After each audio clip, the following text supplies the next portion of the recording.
Can I eat this? Theoretically, yes.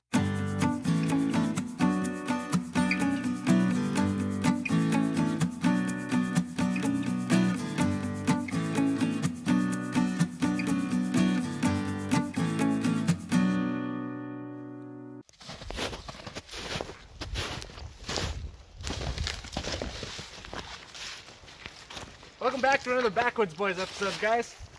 This is a new series we're starting called Can I Eat This? And right now we're looking for something to eat, or I guess more specifically drink, called Labrador Tea. Lots of you've probably heard about it.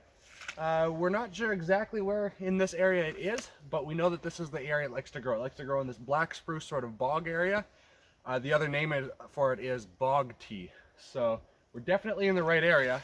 We're just going to see if we can find some of it growing here from last fall.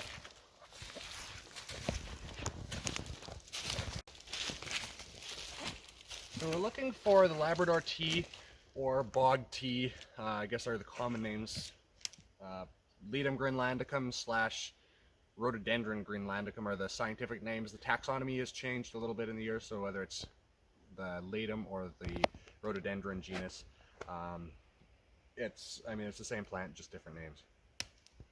But it likes to grow in this sort of black spruce bog area with a thick undercarpet of moss. So we know we're in the right area, but you got to watch for these little clearings amongst it.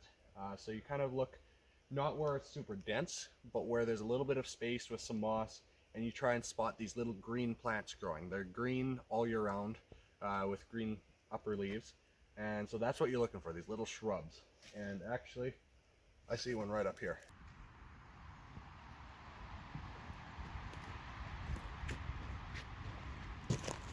Now this isn't really representative of it. Often it's going to be a bigger bunch growing up. Let's see if I can see any around here. But this is Labrador tea anyway. So it grows, it's an evergreen plant, so the leaves will stay green year round. It grows in the mossy sort of understory here. It likes to be in boggy area. It's got the green tops on these leaves, bright green on top, and then sort of a rusty / white felt underlayer. And the leaves sort of roll on the edges underneath. It's sort of a semi-woody stem that comes up, and it's got covered by sort of a brown bark. It's very recognizable. You'll often walk into clearings and just see it's littered. Actually, I see a few more over there even. They'll just be littered with these shrubs. Now these have traditionally been used by Aboriginal people and trappers and hunters in the north here as a tea that they make. So they collect the leaves and boil them, and then they make them into a tea that it's good for, it's a medicinal tea. It's used for coughs, or if your lungs are congested, sore throat, that sort of thing. There's some evidence that it can thin the mucus, so it makes coughing a little more productive, and you can cough the phlegm up a little easier. And they can make poultices for burns or ulcers. It's been used by certain groups for headaches, things like that. So it's got a variety of medicinal uses. It's also been used, you can cook these with meat, or cook them in water, boil it down, and then use it to sort of baste the meat and give it a bit of a spicier flavor. But there are some side effects, potentially. Too much or in too strong of a tea can cause things like diarrhea, dizziness, all your regular warnings that you see side effects may cause. There is some evidence that in too high of quantities, again, it could actually be more dangerous. It's got alkaloids in it that can be toxic if consumed too much, but again, it's been eaten or drank for centuries. It was used by First Nations for, like I said, a variety of medicinal things. Can also be used, I guess, apparently to induce abortions. So again, that just tells you that in too high of quantities, it can be dangerous. So for sure, practice some caution. We're not liable for any of this. I've drank this tea in the past. I've chewed the leaves.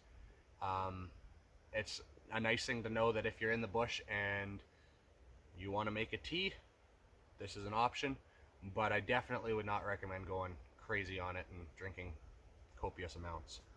But we've got some leaves. I'm going to pick up a few more leaves here on the way back, and we're going to go back and brew some tea and see how it goes. So can I eat this? Theoretically, yes. We'll let you know how it tastes in a little bit.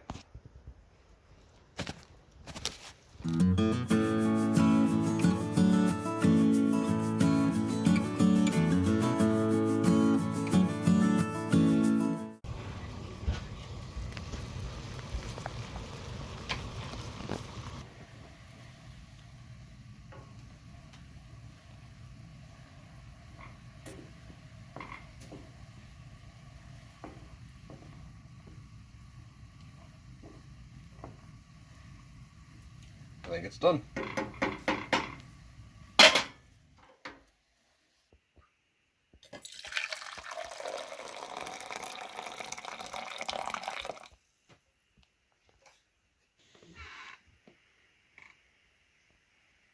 Moment of truth. Smells good.